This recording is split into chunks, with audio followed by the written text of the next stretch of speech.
오늘 본문에 등장하는 이 시몬이라는 사람은 마술사 시몬으로 보통 불리는데, 여기서 말하는 마술의 의미를 지난주에 설명을 드렸죠. 헬라어로 마술사를 마구스라고 그래서 시몬 마구스라고 부르기도 합니다. 지난주 본문에도 봤지만 사마리아 땅에 복음이 들어가는 배경 이야기 그 사이사이에 낀 형태로 등장하고 있는데요. 지난 본문에도 나왔고 이 사람이 오늘 본문에도 등장하는 것이 지금 공교회성, 즉 교회의 하나됨 이야기를 하면서 이 사람이 이런 식으로 비중 있게 소개되는 것이 뭔가 심상치가 않다라는 걸 짐작하게 하고요. 지난주 본문을 관통했던 중요한 주제가 복음에는 차별이 없다였죠. 그 증거로 사마리아 사람들이 이미 믿고 침례를 받았음에도 사도들이 사마리아를 갔을 때 아직 성령 받은 것이 없다, 성령이 없다 그러고 안수함에 성령이 내리신 일, 그런데 그 성령이 내리신 일이 성령의 내주라든지 사람을 거듭나게 하는 그런 임하심이 아니라 그건 이미 있었던 거고, 사마리아에 지금 여기서 말하는 것은 오순절날 예루살렘의 120명에게 일어났던 놀라운 성령 강림 사건의 특별한 재현이라고 설명을 드렸습니다. 이로써 혼합주의요, 원수요, 개로 불리었던 이 사마리아에도 교회가 세워지고 그 세워진 교회가 예루살렘 교회와 하나요, 한 지체라는 것을 성령님께서 확증하시고, 더 나아가 이것을 예루살렘 교회가 못마땅해 하거나 불만하지 않고 그대로 인정하고 받아들인 놀라운 사건이었습니다. 억지로가 아니요, 마땅히 기쁨 중에 된 일입니다. 성령의 열매입니다. 자, 이런 와중에 이 시몬이라는 사람의 이야기가 이 8장 전체에 걸쳐서 사이사이에 끼어 있는 것이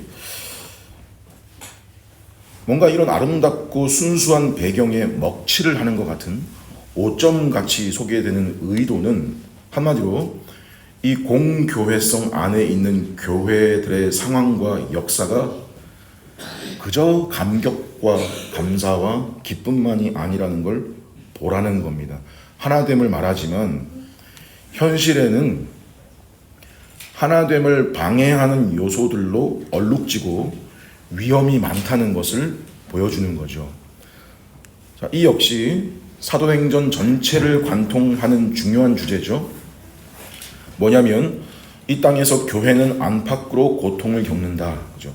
여기서는 지금 내부 문제인데, 이것도 어찌 보면 교회의 공교회성인 것이 앞에 예루살렘 교회에서 있었던 아나니아와 삽비라 사건 치른 것처럼 사마리아 교회에는 시몬 마구스가 있는 같은 패턴이 반복되죠. 이때 이 세 사람 중에 아나니아와 삽비라와 시몬 마구스 중에 누구는 신자고 누구는 불신자였다. 자, 이거 가려내는 것이 지금 누가의 포커스가 아니라 그랬고요. 크게는 뭐냐, 하늘 아래 그 어떤 교회도 온전히 순수한 교회란 없다. 즉 교회 안에 표면적으로 불순이 섞일 수 있다는 거. 우리가 특정 개인을 향해서 쉽게 단정해서 누구는 불신자다, 저 사람은 가짜다 단정할 수 없고 주의해야 된다 그랬습니다. 함부로 말하는 게 아닙니다. 그렇지만 뭐는 분명 인정하냐면 우리의 한계와 연약함 때문에 철저히 이 교회를 출입을 걸른다고 해도 섞일 수 있는 현실이라는 건 인정하죠. 몸은 함께 있는데 마음이 콩밭에 있는 사람이 있을 수 있죠. 교회에 가입을 해서 함께 예배를 공유하며 주의 만찬에 떡과 잔을 함께 나누는데도 마음이 일치되어 있지 않고 콩밭에 가 있는 경우가 있다. 신뢰도 받았고 같이 예배하고 주의 만찬 참여도 하는데 본질이 다른 목적과 다른 꿈을 꾸고 있는 사람이 있을 수 있다. 마치 마태복음 22장에 혼인 예식에 참여했는데 예복을 입지 않고 있던 한 사람과 같이, 그죠? 불순이 섞인. 오늘 본문의 이 시몬 마구스는 이런 사람일 가능성이 크다고 볼 수 있습니다. 뭐 단정할 수 없고 열린 결말이긴 해도 지금 누가가 제시하는 여러 암시들을 두고 볼 때 여러분 흥미로운 것이 시몬이라는 이름이 동명이인이죠. 그죠? 시몬 베드로와 시몬 마구스. 좌길 목사님은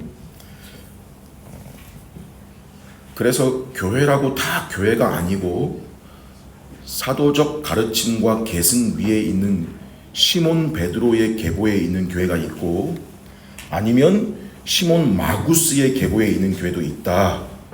성직과 구원을 돈으로 사고 팔던 당시 로마 가톨릭을 특정한 것이긴 하지만 그렇게도 설명을 해놨습니다.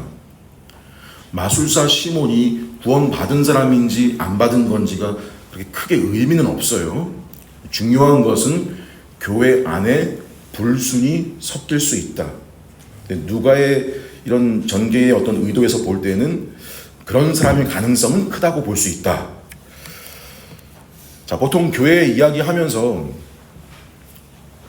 불순이니 섞였다니 그러면 이렇게 가짜 믿음, 가짜 신자가 섞여 있는 거 이렇게만 그 말을 생각하기 쉬운데 사실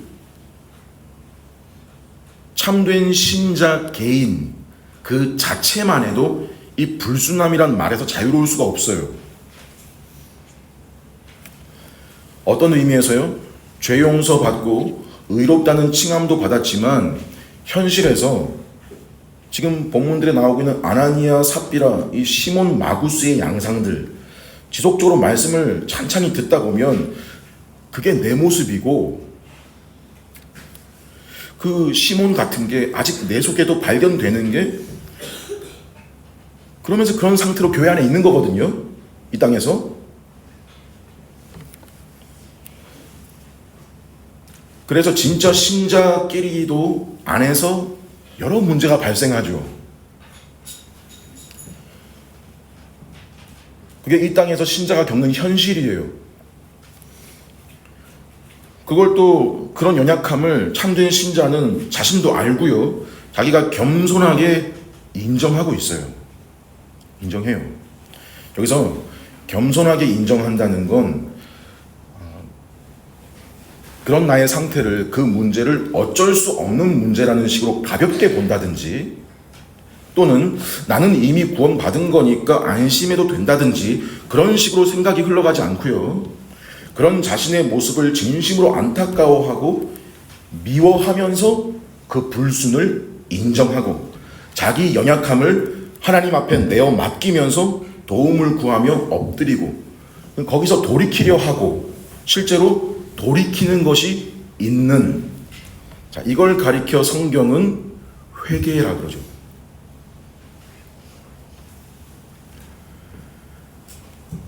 그래서 여러분 제가 지금 불순에 대해 설명드릴 때 교회 안에서 두 가지 이 불순에 대해서 말을 했는데 그 두 가지 불순에서의 분기점, 구분점, 섞여 있는 불신자에게도 또는 신자에게도 불순이라는 말을 똑같이 써도 그 둘을 구별시키는 기준이 회개죠. 참된 회개가 있냐 없냐. 그래서 이 회개를 뭐라 그래요?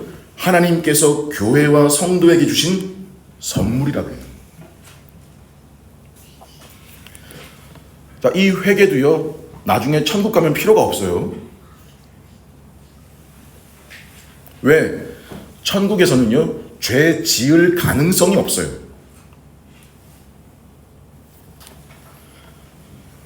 여기서 아직 연약한 교회와 참된 성도들에게, 연약한 성도들에게 주신 선물입니다.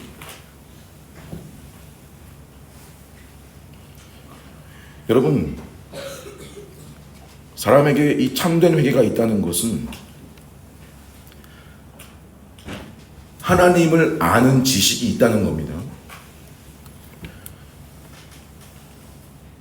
참되신 하나님을 알게 되니 나를 알게 되는, 하나님을 아는 지식이 나를 아는 지식으로 이끄는, 그래서 예수 믿고 나면 제일 먼저 깨달아지는 게 죄가 깨달아지는 거죠. 자격 없다는 게 납득이 되고요. 받아들여져요.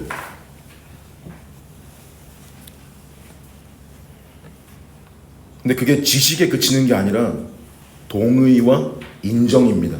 자, 이게 신자됨의 양상에서 제일 첫 번째죠. 아닌 사람들은 별로 그럴 게 없습니다. 표면적으로 교회 안에 머물 수는 있지만 이 타이밍에 여전히 자기를 높이고 자기가 뭐를 했고 내가 그 일에 얼마나 수고를 했으며 얼마나 희생을 감수했으며 이런 게 깔려 있어서 그게 나와요.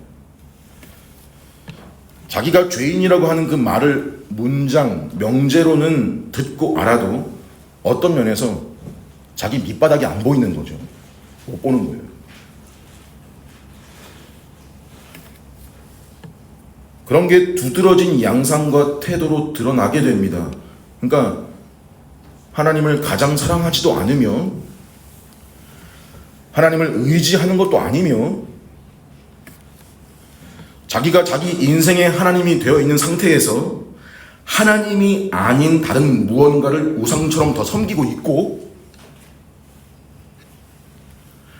그렇게 하나님을 모독하고 그분의 이름을 망령되게 일컫는 양상으로 나아갑니다. 자, 10계명 1, 2, 3계명 다 포함되어 있는데 다 어기는 게요.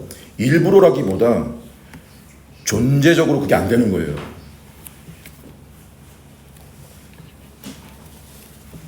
자, 이게 불신자라면, 믿지 않는 분들이라면 이런 양상이 두드러지고 지속적입니다.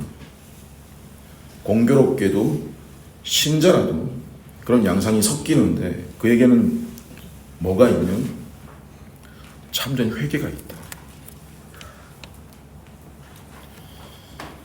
아닌 사람은 어떤 두려움, 막연한 두려움 또는 후회, 인간적인 뉘우침 정도는 있을 수 있지만 참된 회개는 없습니다. 성경이 말하는. 근데 이게 겉으로는 구별이 안 됩니다. 우리 눈에 보이는 게 아니거든요. 근데 우리는 뭐는 할 수 있냐면 자기는 살필 수 있습니다.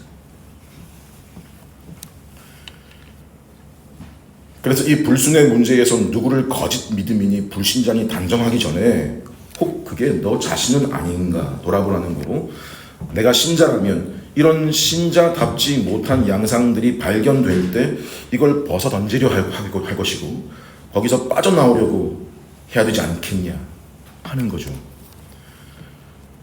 마술사 시몬의 양상이 지금 어떻게 드러났는지 좀 더 살펴보면, 우리가 18절부터가 오늘 본문인데 18절은 시몬이 재등장하는 지점입니다. 다시 등장하는 지점이에요. 자, 어떻게 등장하고 있냐면 베드로와 요한을 찾아가서 무언가를 요구하는데요. 이 등장 시점을 좀 눈여겨볼 필요가 있는 것이 앞에 17절에 두 사도가 그들에게 안수함의 성령을 받는지라, 어떤 일이 일어나는 건지 자세히는 안 나오지만 우리가 이제 들었으니까 뭘 아냐면 사마리아에서 일어난 일이 예루살렘에서 일어난 일과 연속선상에 있는 거라는 걸 우리가 아니까 충분히 짐작할 수 있습니다. 사도들이 안수할 때 성령님이 놀랍게 사마리아에 강림하시면서 예루살렘에서처럼 사람들 중에 예언을 하기 시작하고 한 번도 배운 적 없는 다양한 외국어로 말하기 시작하고 어떤 이들은 기적을 행하고 사람들의 질병을 치유하는 등의 일들이 일어나는 겁니다. 그러면서 교회가 어땠겠어요? 이것도 우리가 앞에 예루살렘 교회를 보면 날마다 마음을 같이하여 모이기를 힘쓰고 집에서 떡을 떼며 기쁨과 순전한 마음으로 음식을 먹고 하나님을 찬미하며 또 온 백성에게 칭송을 받으니 주께서 구원받는 사람을 날마다 더하게 하시니라. 자, 사마리아 교회도 이렇게 기쁨과 감사와 은혜 중에 모여서 예배하고 주의 만찬하고 서로 공유하며 나누고 찬송하고 그랬을 거라는 거. 근데 본문의 전개에 바로 이 지점에서 지금 시몬 이야기가 다시 등장하는 게 왜 중요한가 하면 이렇게 함께 다 같이 기쁘고 다 같이 감사하고 은혜 중에 있을 때 이 사람은 이 속에서 다른 양상을 드러내더라는 겁니다. 즉 같이 참여하고 있을지는 모르나 함께 기뻐하지는 못한다. 즉 함께 있으나 함께 있는 것이 아닌 그 무리의 분위기 속에는 같이 있었겠지만 그 분위기는 누렸을지 모르나 그 기쁨의 본질은 같이 누리지 못한. 왜요? 마음이 다른 곳에 있기 때문입니다. 이게 이 사람의 주요한 첫 번째 양상이에요.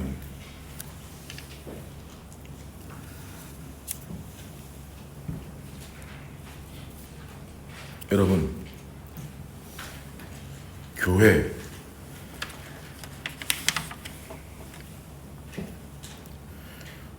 이 안에서 정말 기쁜 것이 뭡니까?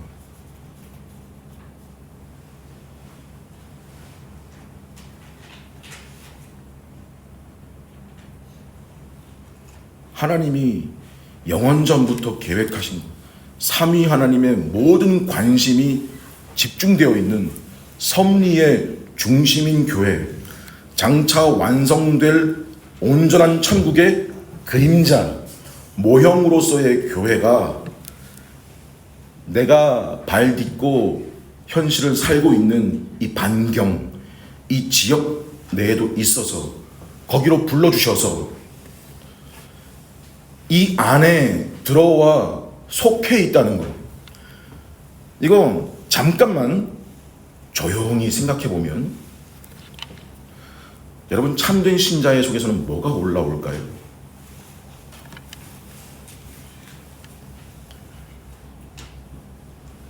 하나님의 사랑과 주 예수 그리스도의 은혜와 성령님의 교통하심이 그 속에 있는 우리, 그럼 그런 자들이 함께 불려 모여져서 드리고 있는 예배, 우리가 하나님이 불러주셔서 여기 모여서 여기 이 자리에서 그분께 함께 예배한다는 거. 근데 그 예배 가운데 하나님이 오셔서 우리에게 하나님 자신의 말씀을 주신다는 거. 이거 생각해 보면 얼마나 큽니까? 또 그 교회에서 뭐가 흘러나와요? 이 혼돈스럽고 잘못된 것이 성행하고 만연하는 세상 시대 속에 바른 진리가 선포되고 있다면 침례와 주의 만찬, 주님 명령하신 그 의식들이 바르게 시행된다는 것, 서로를 말씀으로 권하고 회복시키며 이끌고 있는 그런 교회에 속했다는 게 얼마나 큰 기쁨입니까?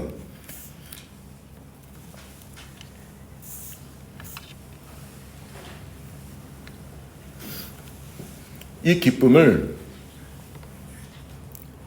기쁨이라고 받아들이는 사람들, 그런 사람들이 서로 만나니까 주일이 안식이고 위로인 거예요.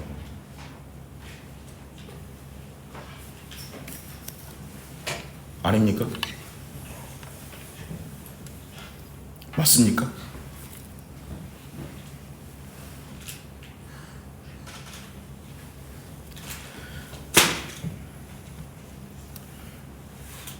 그러니 이 안에서 인간적으로 관계적으로는 바깥에 있는 내 20년 지기 친구가 더 가까울 수 있고 저 부산에 있는 내 사촌 동생이 내 혈육이 더 가까울 수 있어도 실제로 내가 살아가는 삶의 기반은요, 힘의 원천과 동력은 여기 이 몸된 교회다.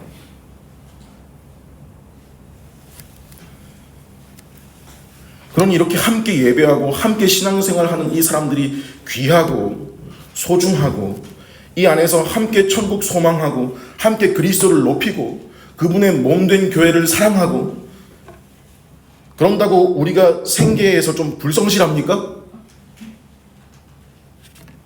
아니요. 자기 일상 성실하게 살고 최선 다하고 열심히 살면서 가족도 열심히 부양하고 돌보면서 우리의 중심과 마음의 눈은 이 우리의 머리 되신 분의 몸인 교회를 늘 향하고 있죠. 기쁨이죠. 물론 그 기쁨의 강도가 늘 일정하진 않지만 들을 때 당연하고 동의하죠. 아니거나 모르는 사람들은 그게 기뻐? 이해가 안 되겠죠. 무슨 말인지는 아는데 근데 뭐 그렇게까지 뭐예요? 머리로는 알고 있는데 동의하지는 않는.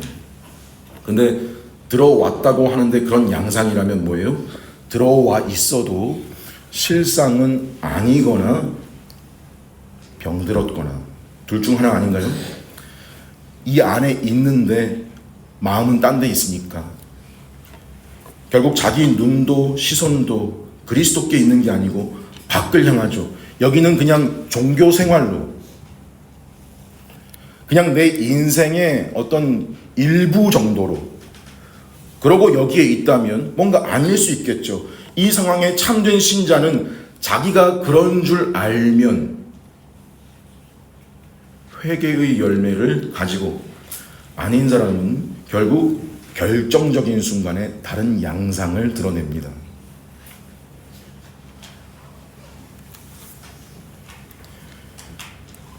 시몬의 경우를 보면 이 사람 사도들에게 뭘 구했는지를 보면 아는데 돈을 내밀면서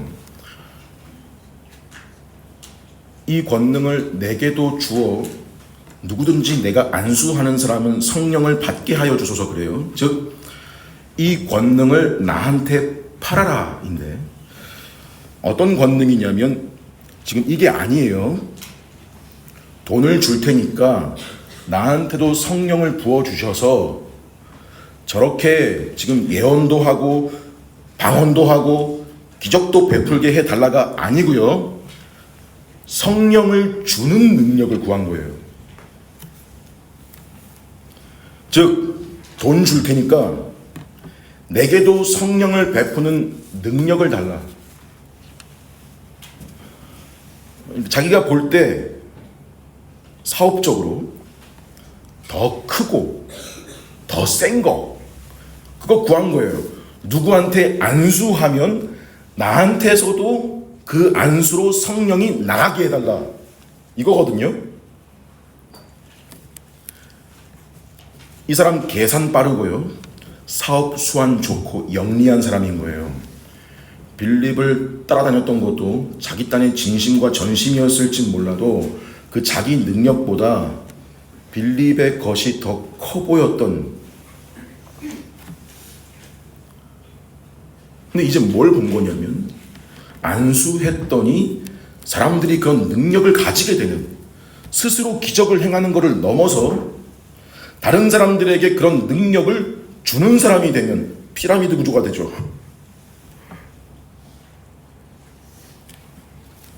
그게 더 돈이 크다. 계산이 돈 거죠. 결국 결정적인 순간에 뭐가 드러났냐면 탐욕이 드러난 겁니다. 두 번째 양상은 탐욕인데 그는 이 능력을 돈벌이의 수단으로 삼으려 했죠. 그래서 돈을 주면서 너의 영업 비밀을 내게 공유해라. 성직 매매. 여기서 성직 매매라는 용어, 사이머니, 그 말의 기원이 우리말로는 시몬이라는 말, 사이몬이라는 이름 뒤에 알파벳 Y자를 붙여서 지금도 쓰고 있는 말이죠. 성직 매매, 시머니.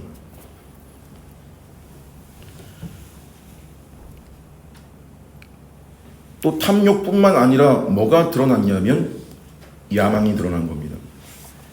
어떻게 해요? 그는 자기가 따라다니던 그 빌립보다 더 높은 위치에 있기를 바랬습니다. 더 높은 평가를 듣기 원했습니다. 내가 지금 빌립을 쫓아다니는데 사도들이 와서 보여준 건 차원이 다른 걸로 보였습니다. 그래서 그걸 자기도 가져서 자기도 사도들의 반열에 있겠다. 뭐예요? 종교를 이용해서 사람들로부터 더 인정받기 원하는, 거기에 그치지 않고 뭐예요? 내가 저 사람보다 더 인정받아야 된다. 그걸로 다른 사람 위에 군림하기를 바라는.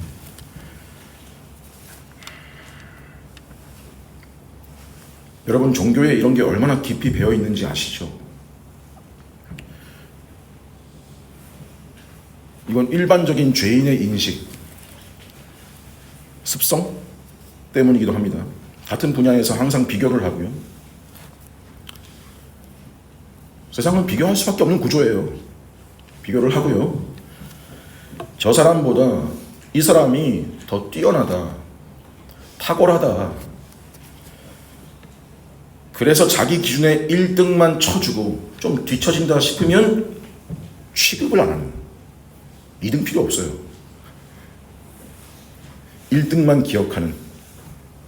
무슨 세상. 근데 심지어 교회도 무슨 습성과 인식이 있냐면 저 지도자보다 이 지도자가 더 훌륭하다. 이런 식이죠.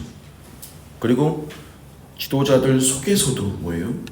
내가 저 사람보다는 더 평판이 좋다. 더 인기가 높다.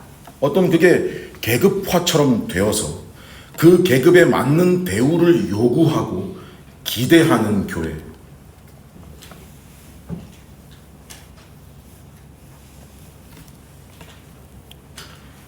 그런 데가 아닙니다, 교회는요. 여러분.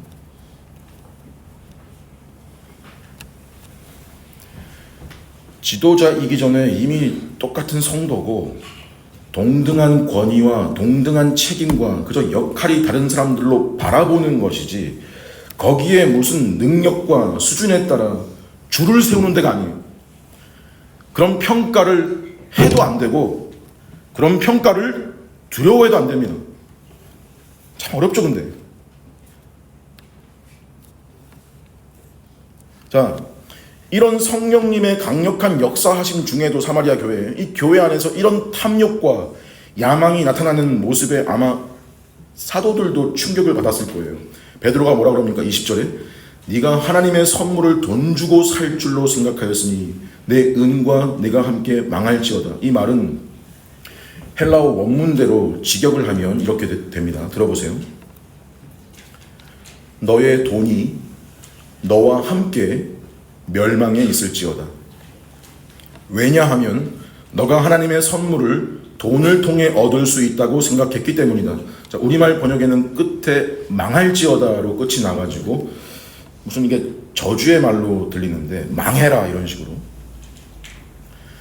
저주라기보다 지금 베드로가 그런 죄들을 혐오하면서 그 죄로 인한 결과를 말하는 차원이지 단순히 지금 그 시몬 마구스를 저주하는 말이 아닙니다. 특히 여기 멸망이라고 하는 말, 우리말에는 망할지어다라고 이렇게 표현되어 있는데 이 헬라어 단어가 또 어디에도 쓰였냐면 요한복음 17장에 가룟 유다를 가리켜 뭐라고 표현한 게 있냐면 멸망의 자식 할 때 멸망, 망할지어다 같은 단어예요. 여기 심판, 형벌, 지옥이라는 의미를 내포합니다. 즉 베드로의 이 말은 너가 뭐가 없으면, 회개가 없으면, 너가 회개하지 않으면 지금 그 양상, 그 상태 그대로 너가 살다가 죽는다면 너가 어떤 운명을 맞이할 것인지 경고하는 말입니다. 21절에 하나님 앞에서 내 마음이 바르지 못하니 이 도에는 네가 관계도 없고 분깃될 것도 없다. 자, 이 도에 네가 관계도 없고 분깃도 없다. 이 말은 너는 이 일과 아무 상관이 없다. 즉 지금 너의 요구대로라면 성령과 하나님의 은혜 안에 너의 자리는 없다. 왜? 하나님 앞에서 네 마음이 바르지 못하기 때문이다. 이 말은 마음이 구부러져 있다 이런 말인데, 마음이 다른 것을 향하고 있고 탐욕과 야망으로 가득 차 있고 무엇보다 하나님을 이용해서 자기 명성을 얻고 자기 이익을 취하려는 목적을 지적하는 거죠. 하나님을 이용해서 겉으로는 신앙을 고백하고 심지어 사람들이 그를 칭찬하고 높일지 몰라도 하나님은 그 마음 다 감찰하시고 사람의 속을 다 판단하시고 심판하시는 분이시다. 그러니 너가 이 심판을 면하려면 무슨 길뿐이다? 회개뿐이다. 이것도 베드로가 회개를 주는 게 아니라 길을 소개하는 일일 뿐이죠. 22절에 여기 어조가 뭐라고 지금 표현되어 있냐면 혹, 만약에, 어쩌면, 혹 사하여 주시리라. 여기 혹이라는 말이 비꼬거나 조롱하는 뒤에 한번 회개해봐라, 사하여 주실지 아냐, 혹. 이런 식의 성의 없게 던지는 말이 아니고요. 그 죄가 아무리 크고 중대하다 할지라도 하나님의 은혜가 있다면 용서될 것이니까, 사람이 자기가 회개하면 하나님이 무조건 용서해 주셔야 되는 건 아니죠. 첫 번째 회심에 대해서 참된 회개 자체를 하나님이 주시는 거고, 용서도 하나님의 주권에 달린 일이니까 그의 영혼 불쌍히 여기면서 이렇게 회개를 권하고 제시하고 있는 거예요. 왜요? 23절에 내가 보니 너는 악독이 가득하며 불의에 매인 바 되었다. 악독이 가득하다라는 말은 여기서 악독은 해로운 것이고요, 그게 속에 가득하고 불의에 매인 바 되었다. 여기 불의라는 말은 더러운 것입니다. 더러운 것에 매인 바 되었다 이 말입니다. 더러운 것, 죄에 매인 바 되었다는 말은 중독되어 있다 이 말이에요. 죄에서 헤어나오지 못하는 깊은 중독 상태. 내가 볼 때 너 지금 그런 상태다. 너 회개하지 않으면 안 된다 하는 강한 경고.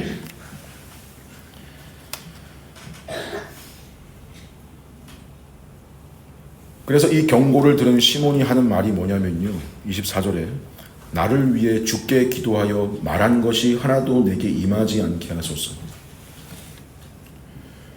여러분, 이게 회개예요, 아니에요?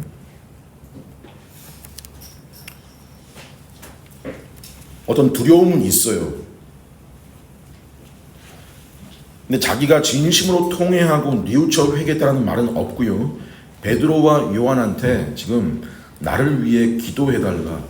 자, 꼭 이거 뭐가 떠오르냐면 애굽의 10가지 재앙 임할 때 애굽의 바로가 모세와 아론한테 했던 말, 너희가 여호와께 간구하여 이 재앙을 내 백성에게서 떠나게 하라. 그렇죠? 그러면서 계속 그의 마음을 강팍하게 했던 것처럼 이것도 참된 회개라 볼 수 없고, 이 시몬이 회개를 했다는 암시가 본문에 없어요. 본문 정보상에는. 자, 제가 지금 베드로의 전체 책망 20절에서 23절까지를 전반적으로 설명을 해드렸는데, 여기서 베드로가 시몬을 책망하는 근본적인 이유, 즉 마술사 시몬이 지금 책망을 받고 있는 근본적인 이유, 원인으로 제시된 게 뭐냐면 바로 20절, 네가 하나님의 선물을 돈 주고 살 수 있다고 생각하는 거. 이게 핵심이죠.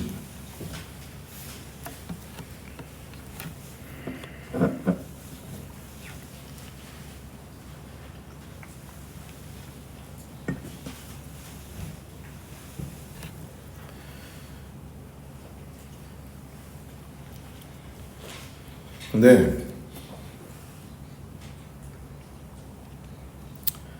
이것도 원인이라기보다는요, 실은 이것도 결과고요, 열매예요. 이것도 이보다 더 근원적인 어떤 원인에 의해서 나온 열매입니다. 그럼 그 더 근본적인 원인이라는 게 뭐냐? 물론 죄인데, 좀 더 구체적으로 해부를 해보면 종교성이라는 게 있습니다. 자기는, 사람이 신을 믿지 않아, 신의 존재를 믿지 않는다 그래도 마음속에서 들려오는 소리가 있어요. 신이 있을 거라는,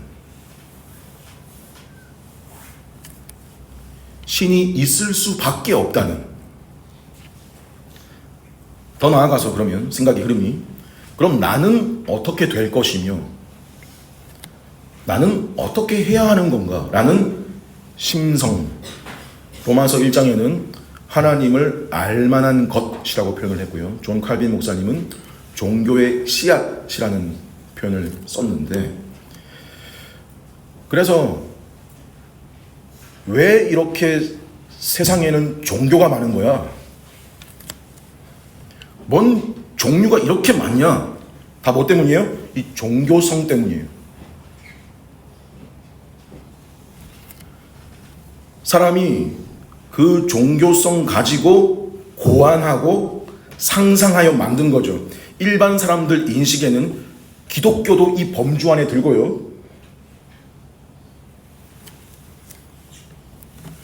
이런 종교성이 사람 속에 누구나에게 다 있는 건데, 흥미로운 게 자연인, 인간 본연의 이 종교성이 결국 어떻게 흘러가고 표현되고 드러나냐면, 내가 어떤 신에게 정성을 다하고 그 신이 나한테 부어준, 내려주는 복을 얻기 위해서 내가 받을 짓을 하면, 어떤 행위를 하면, 돈을 바치든 돈이든 정성이든 노력이든 너가 공덕을 쌓으면 비로소 그 신이 감동할 것이고 너의 소원도 들어주고 구원이라는 것도 베풀 것이다.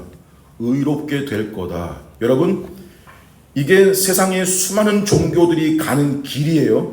이 땅의 모든 자력 구원, 행위 구원, 정성 종교들이 그 모습을 띠고 있는 겁니다. 지금 시몬이 하나님 은혜를 돈 주고 살 수 있다고 생각하는 거의 본질이 이겁니다.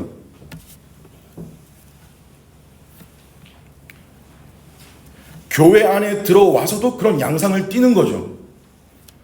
거기에서 어떤 열매들이 나온 거냐면, 하나님과 그분이 주시는 은혜에 관계된 것들이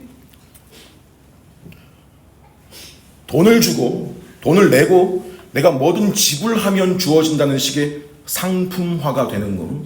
종교를 이용해서 내가 더 잘되고 종교를 이용해서 사람을 위대하고 강력하게 보이게 하는 거. 이런 게 지금은 없나요?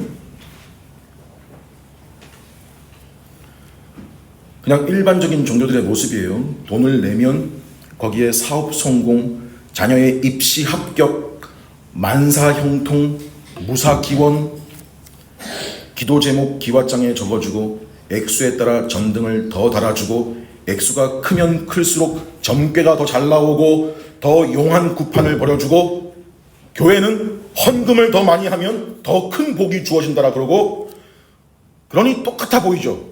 똑같죠?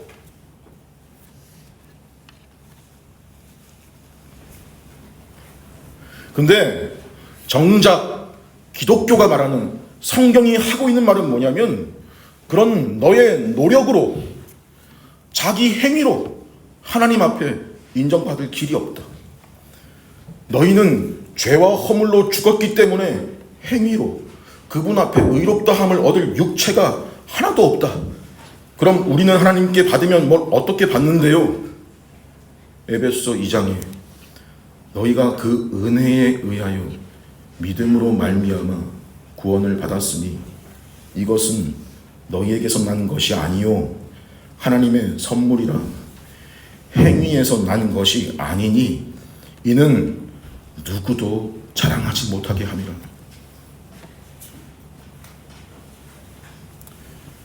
여러분, 이게 사람 종교성에서 나온 종교와 하나님이 내신 종교가 성격이 출발이 다른 거예요.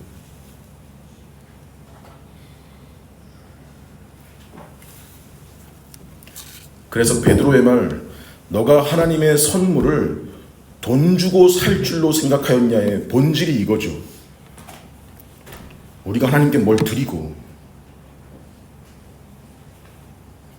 뭐 노력을 하고 애를 쓰고 하는 행위들 물론 중요하죠. 근데 그런 행위들은요, 언제 등장하는 거냐면 그 은혜를 이미 받은 사람한테서 나오는 당연한 결과요, 열매지, 받은 게 감사해서 나오는 기쁨이고 감사지, 뭔 받기도 전에 그게 등장해가지고 받아내기 위한 원인으로서가 아니라고요.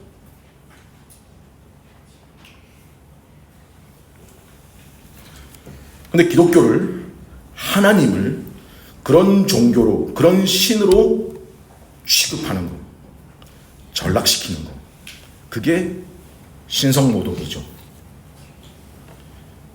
이거 다 하나님을 모독하는 겁니다. 그분의 존재와 그분의 이름과 그분의 속성과 그분이 내신 말씀을 모독하는 겁니다. 회개해야 될 일입니다. 여러분, 사실 우리 주변에 이런 게 적지 않습니다. 어떤 건 너무 확대 적용하는 거 아니냐 들으시면서 생각할 수 있는데 뿌리가 같아요. 교회 직분을 돈을 주고 사고 팔고, 장로가 되려면 헌금을 얼마를 해라, 직접적으로 말을 하는 데도 있고요, 은근히 그런 관례나 어떤 그 규칙들이 마련되어 있는 그런 것도 있어요. 헌금을 얼만큼 하는 사람이 자격 조건이 들어가는 거. 어떤 교회는요, 까무러칩니다. 교인 머리수를 한 사람당 돈으로 환산해서 그 교회의 가격을 매겨서 다음 후임자에게 파는 교회도 있어요.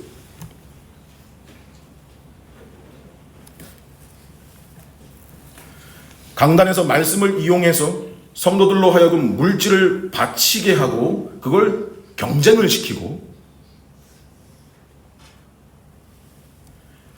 그거 가지고 호의호식하고 눈에 보이는 성공의 척도 있냐 크고 화려한 교회 건물을 지어 올리고, 그걸로 자기 이름 날리려고 하고, 그러면 자기가 대단히 능력 가진 것처럼 풍기고, 시몬이 성령의 능력을 돈으로 살 수 있다고 생각하면서 거래 가능한 상품 취급한 거와 결이 같아요.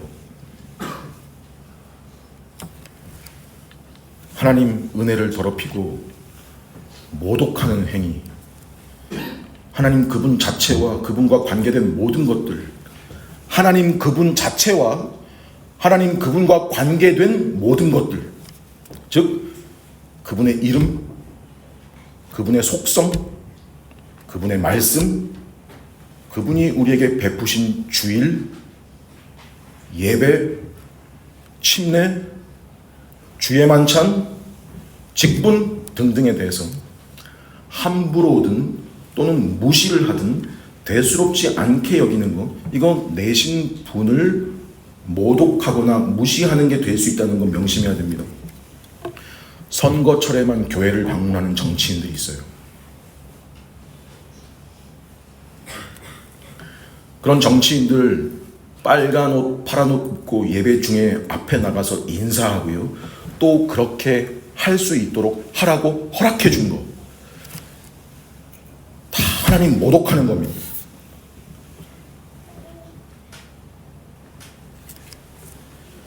여러분이 사업을 하시면서 내가 기독교인이라는 걸 가지고 신뢰를 얻어놓고 실제로는 비윤리적으로 이윤을 취하시면 그것도 하나님 모독하는 게 될 수 있습니다.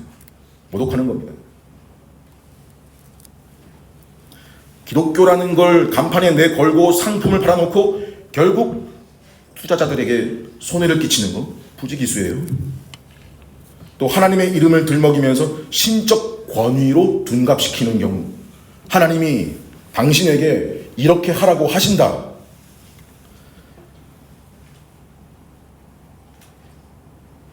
자기가 자기 하고 싶은 대로 해놓고 하나님이 내게 하라고 해서 했다, 자기 합리화에 하나님을 들먹이고 끌어들이는 거, 하나님 이것만 해주시면 내가 봉사도 열심히 하고 예배도 빠지지 않겠습니다. 뭐예요? 하나님과 거래하는 거. 다 결이 같아요.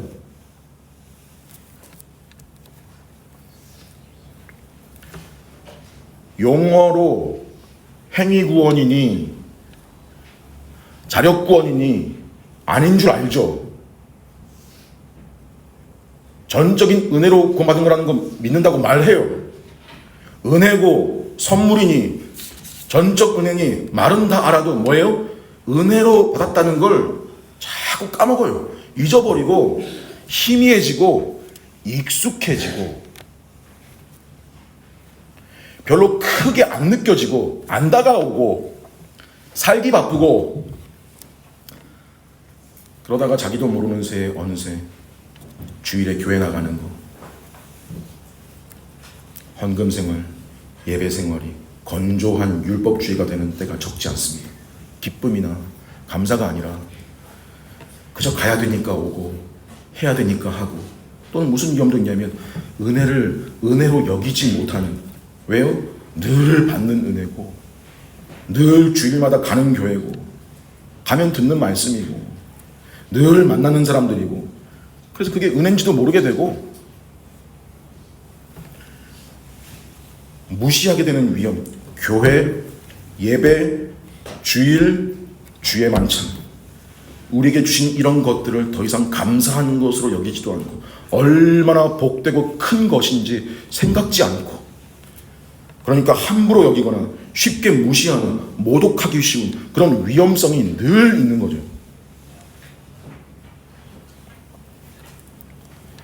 이게 곧 뭐라고요? 하나님이 내신 것을 무시하니 곧 하나님을 식상하게 여기고 하나님을 무시하는 게 되는 겁니다.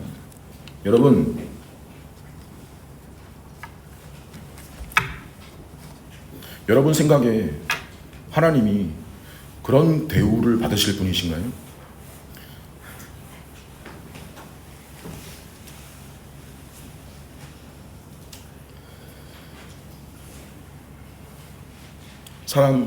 사람 보세요. 사람도 자기 무시하는 건 견딜 수가 없어서 뭐라 그러냐면, 내가 다른 건 다 참아도 나 무시하는 건 못 참는다. 안 그래요?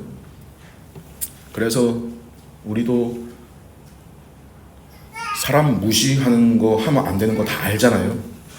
심지어 부부끼리도 상대편이 나 무시하는 듯한 말 한마디 해봐요. 그런 표정 하나 느껴봐요.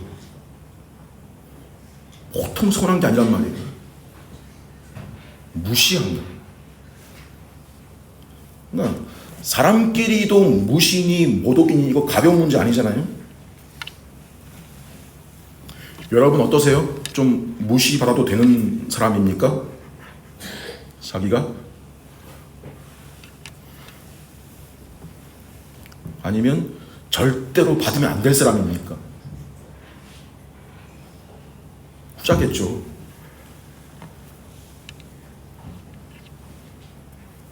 우리 자식, 우리 새끼 누가 무시한다고 생각해봐요. 무시해도 돼요? 안 되죠. 부부, 애들 집에서나 싸워도 누가 밖에서 우리 남편, 우리 아내 무시해봐요. 뭐라 그래요? 또 내가 나를 무시하는 건 참아도 내 가족 무시하는 거 못 참는다. 예? 그런 말 한다고요, 사람이.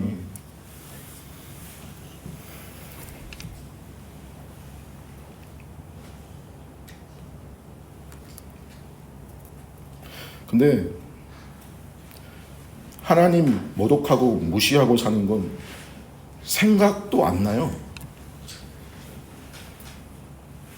캐치를 못 해요. 생각해 보세요. 하나님은 무시 받으시고 모독 받으셔도 되는 분이신가? 그분이 하신 말씀이 있는데 그 말씀을 곡해하고 다르게 전달하는 거, 그거 당해도 되실 분이신가?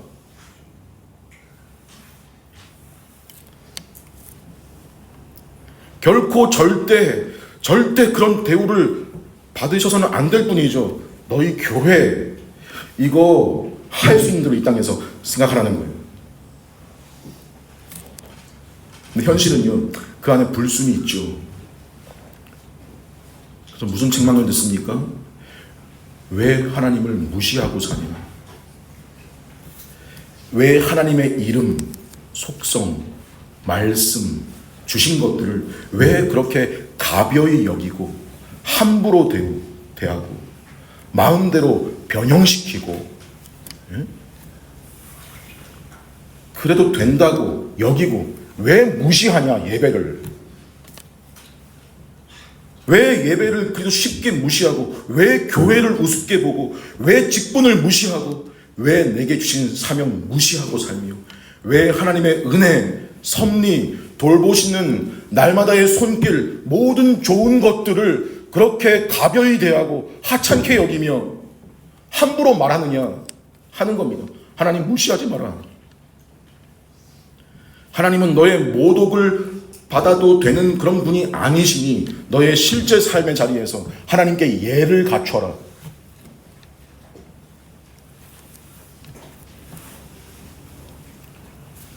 이 정도 들으면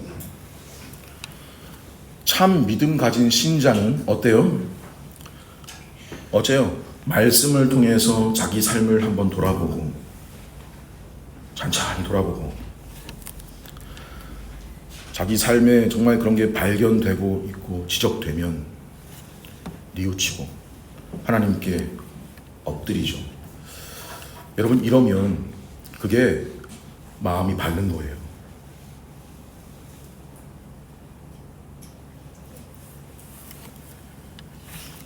죄의 연속이고 죄를 짓지 않고 살 수 없는 현실인데, 그때마다 자기 죄를 깨닫고 하나님의 자비를 향하고 그리스도께 향하는 것, 내가 이렇게 하나님 말씀과 간격이 떨어져 있었구나.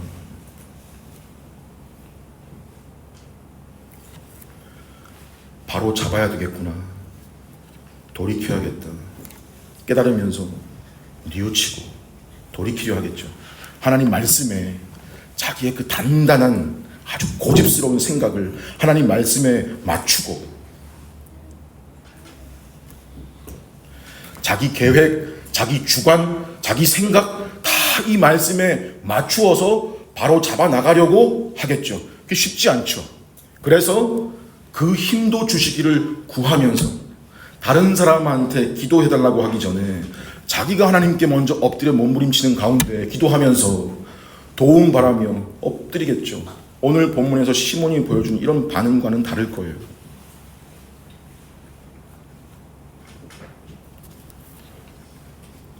여기까지가 시몬에 대한 내용인데요. 오늘 본문은 이 끝에 흥미롭게 25절 한 절을 더 소개하는데요. 25절 보시면 두 사도가 주의 말씀을 증언하여 말한 후라고 한 거. 여기 앞에 먼저 온 빌립이 전한 복음을 사도들이 확증했을 뿐만 아니라 빌립이 앞에서 전한 내용과 뒤에 사도들이 와서 전한 내용의 맥락이, 내용이 본질이 일치했다는 거고, 또 한 가지는 이 시몬 마구스의 오류에 맞서서 교회를 바르게 했다. 권징을 바르게 시행했다. 이런 뜻입니다. 그리고 예루살렘으로 돌아가는데 그냥 돌아간 게 아니라 가는 길에 사마리아의 여러 곳을 들러서 또 복음을 전했다는 내용입니다. 의도가 뭘까요, 여러분? 이 8장 마지막에 이 한 절 딱 들어가 있는 게, 앞에 1장 8절에서 오직 성령이 너희에게 임하시면 너희가 권능을 받고 예루살렘으로 온 유대와 사마리아와까지가 성취가 됐다는 것이고요. 이 약속이 여전히 지금도 진행 중이고 이루어져 가고 있다는 거죠. 즉 이 내용이 8장 제일 앞에 대박해로 사울이라는 인물이 등장하면서 일어나면서 교회가 흩어지고 그렇게 시작된 일 같지만, 뭐 시몬 마구스가 나오고 베드로가 나오고 얽히고 설키고 같아도 교회 안에 이런 일도 있고 저런 일도 있고 우리 눈에 여러 현실과 상황들이 불순으로 뒤설켜도 하나님 뜻은 이루어진다.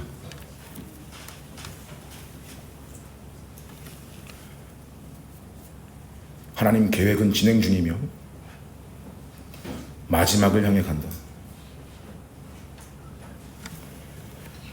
심지어 교회 안에 성도인 내 속에도 그런 불순이 뒤섞여서 이로 인해 수많은 문제와 괴로움과 어려움 직면할 때 많아도 하나님 나라는 점점 마지막을 향해 자라가며 참된 성도는 그 안에서 함께 자라간다.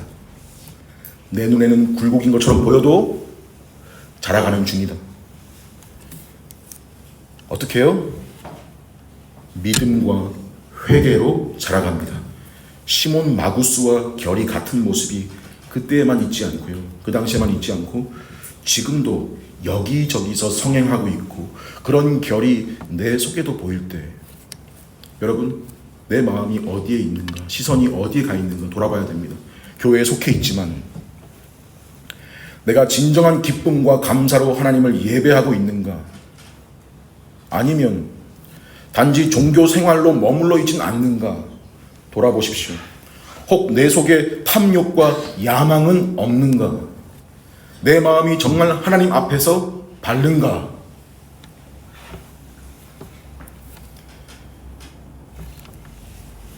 여러분, 신앙생활의 본질은 하나님을 이용하는 것이 아니라 하나님을 사랑하는 것입니다.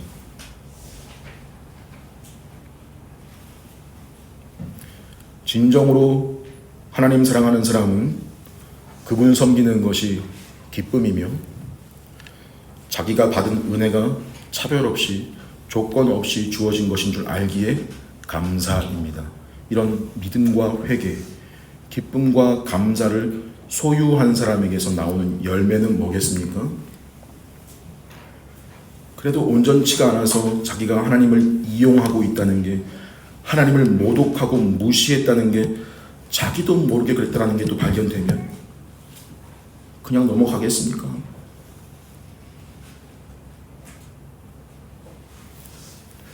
말씀을 들려주시고 말씀으로 책망하시고 말씀으로 깨닫게 해주실 때, 바로 그때 보라, 지금이 가장 은혜 받을 만한 때라는 걸 명심하십시오.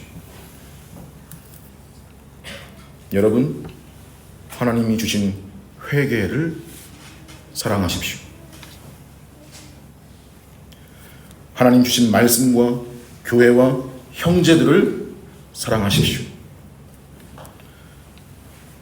하나님이 우리에게 주신 여러 좋은 것들을 무시하지 말고 귀한 줄 알면서 묵묵히 자신에게 주신 사명 다합시다. 생각해보면 너무 귀한 건데, 익숙해진 거, 무뎌진 거 다시 붙잡읍시다.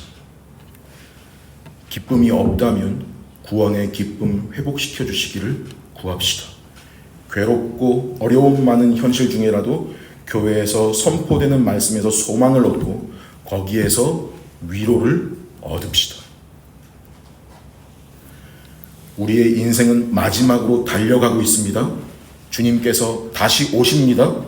하나님의 모든 계획과 뜻은 이루어집니다.